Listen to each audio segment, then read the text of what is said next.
Hello everyone, welcome back to my channel. In this video, we will talk about class 9th क्षितिज गद्य खंड का पाठ 1 दो बैलों की कथा के प्रश्न उत्तर. So let's begin. प्रश्न 1. कांजी हाउस में कैद पशुओं की हाजिरी क्यों ली जाती होगी?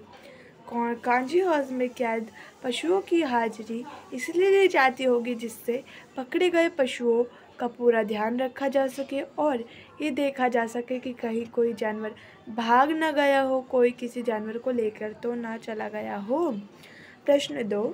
छोटी बच्ची को बैलों के प्रति प्रेम क्यों उमड़ आया?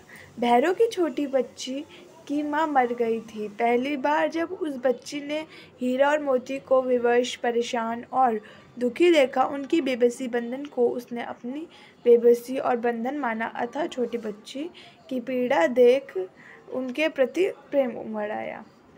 प्रश्न 3. कहानी में बैलों के माध्यम से कौन कौन से नीति विषयक मूल्य उभर कर आए हैं? कहानी में बैलों के माध्यम से नीति विषयक निम्नलिखित मूल्य उभारे हैं. पहला, सीधापन संसार के लिए उपयुक्त नहीं. दूसरा, बैरी को ऐसा चाहिए कि फिर न उठे. तीसरा, ऐसा जोर किस काम का कि और बंधन पड़ते जाए. प्रश्न 4. प्रस्तुत कहानी में प्रेमचंद्र ने गधे को किन स्वभावक विशेषताओं के आधार पर उसके प्रति रूढ़ अर्थ मूर्ख का प्रयोग न कर इस नए अर्थ की ओर संकेत किया है? प्रस्तुत कहानी में प्रेमचंद्र ने गधे संबंधी स्वभावक विशेषताएं बताकर उसे मात्र रूढ़ अर्थ मूर्ख से में प्रयोग न करके सीधेपन के नए अर्थ में लिया है, क्योंकि गधा मूर्ख नहीं होता, उसमें सहन सहज करने की क्षमता होती है. वर्तमान समाज सीधेपन को मूर्खता का पर्याय समझता है. प्रश्न 5. किन घटनाओं से पता चलता है कि हीरा और मोती में गहरी दोस्ती है? उनकी दोस्ती गहनता निम्न रूपों में देखी जा सकती है. पहला, दोनों एक दूसरे से मूक भाषा में बात करते थे. दूसरा, दोनों एक दूसरे को चाटकर सूंघकर प्रेम प्रकट करते थे. तीसरा, दोनों सिंग मिलाकर विनोद करते थे. चौथा, दोनों शाम को एक दूसरे को चाटकर थकान मिटाते थे. पांचवा, दोनों खाना खाने के लिए नाद में एक साथ मुंह डालते और एक साथ ही मुंह हटाते थे. प्रश्न 6.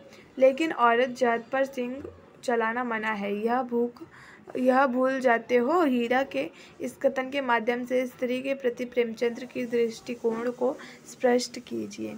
हीरा के इस कथन से यह पता चलता है कि समाज में स्त्रियों के साथ दुर्व्यवहार किया जाता है, उन्हें शारीरिक कठिनाइयों का सामना करना पड़ता है. इसीलिए समाज में यह नियम बनाए जाते थे कि उन्हें पुरुष समाज शारीरिक दंड ना दे. हीरा और मोती भले ही इंसान के प्रतीक हैं, उनके कथन समाज में लागू होते हैं. सभ्य समाज में स्त्रियों की प्रताड़ना भी होती रहती थी. प्रश्न 7. किसान जीवन वाले समाज में पशुओं और मनुष्य के आपसी संबंधों को कहानी में किस तरह व्यक्त किया गया है? कहानी में दो बैलों की कथा के माध्यम से प्रेमचंद्र ने कृषक जीवन में देखा कि पशु और मनुष्य का आपसी घनिष्ठ संबंध होते हैं, जो कि शहरी वातावरण में नहीं होते हैं. गांव में पशु पालने वाले लोग उन पशुओं को अपने परिवार के सदस्य के समान रखते हैं. प्रश्न 8. गया ने हीरा मोती को दोनों बार सूखा भूसा खाने के लिए क्यों दिया? गया पराये बैलों पर अधिक खर्च नहीं करना चाहता था, इसलिए उसने दोनों बार सूखा भूसा दिया था हीरा और मोती को. यहीं पर हमारे क्लास 9th चैप्टर 1 क्षितिज का क्वेश्चन आंसर्स हो चुके हैं. अगर आपको वीडियो अच्छी लगी हो तो please like, share and subscribe to my channel. Thank you.